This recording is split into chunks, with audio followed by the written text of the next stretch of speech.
तो last episode में हमने देखा था कि उस डेडमैन ने आखिर डिसाइपल को काट लिया था। तभी उनकी कहती कि वो नहीं, जल्दी जाओ, खत्म करो उसे। जिस पर इतना सुंदर सारे डिसाइपल एक साथ बढ़ जाते हैं और देखते देखते सारे डेडमैन को पल भर में ही मार देते हैं। तब ये लड़का क्या था, सीनियर यून मसला निपट गया, सारे के सारे डेडमैन खत्म हो चुके हैं। तभी दूसरा डिसाइबल क्या था कि लेकिन जरा उसे देखिए वो इन्फेक्ट हो चुका है। जिस पर ये लड़का क्या था, सीनियर सिस्टर मेरी हेल्प कीजिए, मैं मरना नहीं चाहता। तभी उन कह दिए कि सॉरी, लेकिन अभी तक इस इन्फेक्शन का कोई भी इलाज नहीं बना है, हम शाकी भी तुम्हें ठीक नहीं कर सकते। जिस पर आप देखते देखते ये लड़का भी डेडमैन में ट्रांसफॉर्म होने लगता है।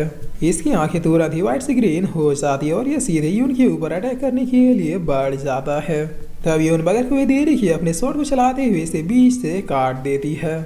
जिसके बाद बाकी लोगों से कहती है कि याद रहे, इस इन्फेक्शन का कोई भी इलाज नहीं है, इसलिए अगर कोई गलती से भी इन्फेक्ट हुआ तो फिर उसे तुरंत ही मार देना, यहाँ तक कि मुझे भी। और इतना क्या कि यूना आगे जाने लगती है। तब चैन अपने मन में क्या था, क्या मेरा सिस्टम इस बीमारी को ठीक नहीं कर सकता। जिस पर अब तभी जमीन को हिलाते हुए यहाँ पर एक दूसरा डेडमैन आने लगता है। तब इस डेडमैन को देखकर ये डिसाइबल कहते हैं कि अब ये कौन है, ये तो नॉर्मल डेडमैन जैसा बिल्कुल भी नहीं लग रहा। जिस पर पीछे से एक डिसाइबल अपना स्वॉर्ड निकाल के आते हुए कहता है, तुम लोग पीछे हो जाओ, इसे मैं संभालता हूँ, ये साइज में बड़ा है तो क्या हुआ है, तो एक ज़ॉम्बी ही ना। और इतना क्या कि ये सीधे इस डेडमैन को मारने के लिए बढ़ जाता है। लेकिन ये कहती है कि पीछे हटो, ये कोई मामूली डेडमैन नहीं है। तब इधर ये डेडमैन वाकई में बस एक ही घूसे में इस डिसाइबल को ढेर कर देता है और ये डिसाइबल घसीटता हुआ पीछे जाके गिरता है। जिस वही उनके देखिए ये वाला डेडमैन यहाँ के 4 गार्डियन में से एक है, इसे मारने के लिए हम सबको एक साथ जोर लगाना होगा। तब एक डिसाइबल क्या था कि अरे किसका मुंह देख के निकले थे यार, यहाँ तो कदम कदम पर हमारे पीछे बम्बू होता ही जा रहा है। इस गार्डियन की लेवल 2 मैग्मा रिलम के 3rd स्टेज में है और हम में से यहाँ कोई भी इतना ज्यादा पावरफुल है ही नहीं। तब इनकी इतना कहते ये गार्डियन इनकी तरफ आने लगता है। जिस पर यून कहती है कि कोई भी नहीं डरेगा, हम लोग इसे मिलके मार सकते हैं, बस खुद पे भरोसा रखना। तब शैन भीतर तुरंत ही अपना स्वॉर्ड निकालते हुए कहता है कि यस, बिल्कुल भरोसा है मुझे खुद पर। जिस पर तभी जोंग शैन को पकड़ते हुए कहता है कि क्या भाई, कहीं तुम भूल तो नहीं गई कि तुम बस एक वर्कर हो। तब शैन कहता है कि लेकिन फाइट तो करनी होगी ना।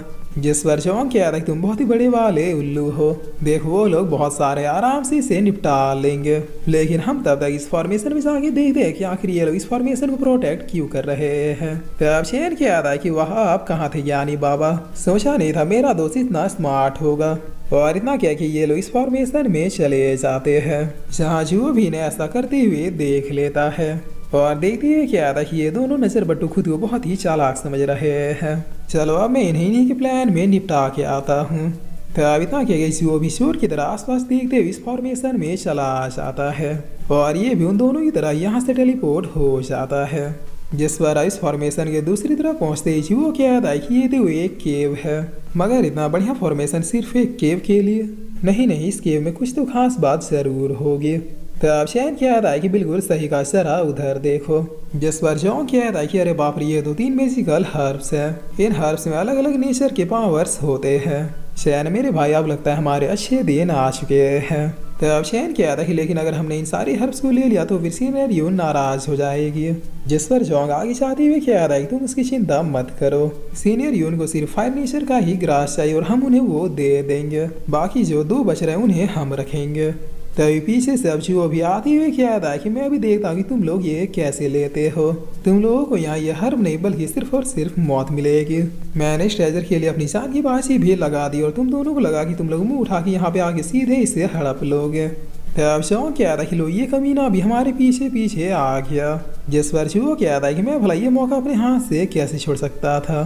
जरा देखो यहाँ पे चारों तरफ, क्या तुम्हें हम तीनों के अलावा और कोई भी नजर आ रहा है? अगर मैं तुम दोनों को यहाँ पे मार दूँ तो भला किसी को क्या ही पता चलेगा। तब शौक क्या था कि अच्छा, और अगर कहीं तुम्हारा दाव तुम पर ही उल्टा पड़ गया तो? जिस पर जो क्या था कि क्या बकवास है, तुम दोनों बास्टर्ड मेरा मुकाबला करोगे? तब शौक क्या था कि लगता है इसे भी दम दिखाने का समय आ चुका है। और इतना कहते जोंग अपने स्वॉर्ड के साथ तुरंत ही इसकी ओर बढ़ जाता है। जिस पर जो भी अपने स्वॉर्ड को निकालते हुए सीधे जाके जोंग से टकरा जाता है, मगर जोंग अपनी शक्ति दिखाते हुए जो को पीछे धकेल देता है। तब शिवो की याद आई क्या तुम अपने पावर्स को हाइड करके रख रहे थे। जसवर चौंक की याद आई बिल्कुल, ताकि समय मिलने पर मैं तुम जैसों को अच्छे से निपटा सकूं और किसी को भी मेरे ऊपर शक भी ना हो। और फिर जोंग चैन से क्या याद आई तुम जाके उन हर्ब्स को उठाओ, मैं इसे देखता हूँ। तब शिवो की याद आए कि ऐसा क्या, और इतना क्या ये भी अपने पावर्स को पैर करता हुआ जोंग की तरफ बढ़ जाता है, जहाँ ये कुछ सेकंड के अंदर जोंग के ऊपर काफी सारे अटैकों को कर देता है। जिन्हें जोंग भी डॉज करते हुए क्या याद आई चैन जाओ जल्दी से जाके उन हर्ब्स को कलेक्ट करो। तब चैन क्या याद आया कि रुक जाओ, उसकी कोई भी जरूरत नहीं है। जिस पर जो अब अपने अटैक को जोंग के ऊपर करता हुआ पीछे धकेल देता है। और फिर चैन की तरफ देखते हुए क्या याद आया कि एक बेस्ट गया, अब तुम्हारी बारी है। तुम दोनों ने आज मुझे सबके सामने काफी ज्यादा एम्बैरस किया है, इसलिए अब मैं तुम दोनों को यहीं पर मार के दफन कर दूंगा। जिस पर जोंग क्या याद आया कि भागो चैन, जल्दी जाओ जाके सिस्टर यून के पास पहुंचो। तब शिवो अपने स्वॉर्ड से हमला करते हुए क्या याद आया कि भागने का टाइम तो चला गया। जिस पर जोंग क्या याद आया कि चैन उल्लू के पट्टे भाग वहां से वहां खड़ा क्या है। तब चैन इधर स्माइल करते हुए इसके आते ही एक घूसा इसके ऊपर झाड़ देता है, जिसे खाते ही जो पीछे की तरफ जाके गिरते हुए क्या याद आया कि क्या ये भी अपने पावर्स को हाइड किए हुए था। तब चैन अपने मुक्के को देखते हुए क्या याद आया कि इसमें भी दम नहीं है, ये भी एक बड़बोला निकला। जिस पर अब जोंग यहाँ सबसे ज्यादा कंफ्यूज होते हुए क्या याद आया कि वो तेरी ये क्या था। तब शिवो क्या याद आया कि तुम तो इस फटीचर से भी ज्यादा पावरफुल हो, आखिर तुमने इतना कल्टीवेशन किया कब। जिस पर चैन क्या याद आया कि भगवान की मर्जी समझो या फिर मेरी किस्मत, अब मैं वो नहीं राजी से तुम जानते थे। तो पीछे से जोंग इसे एक टपली मारते हुए क्या याद आया कि बच्चों तुम तो मुझसे भी बड़े वाले छुपे रुस्तम निकले। जिस पर जो अब काफी गुस्से में क्या याद है कि मैं सेट के टॉप 10 डिसाइबल्स में से एक हूँ, तुम दोनों साथ भी मिलकर मुझे नहीं हरा सकते। तो अब चैन क्या याद है कि आओ फिर देख लेते हैं। जिस पर जो अपनी पावर से यूज करता हुआ एक टेक्निक जिसका नाम वज्रा पाल्म था उसको अपेयर कर लेता है, और करने के बाद चैन की तरफ बढ़ते हुए क्या याद है कि लो मरो बास्टर्ड।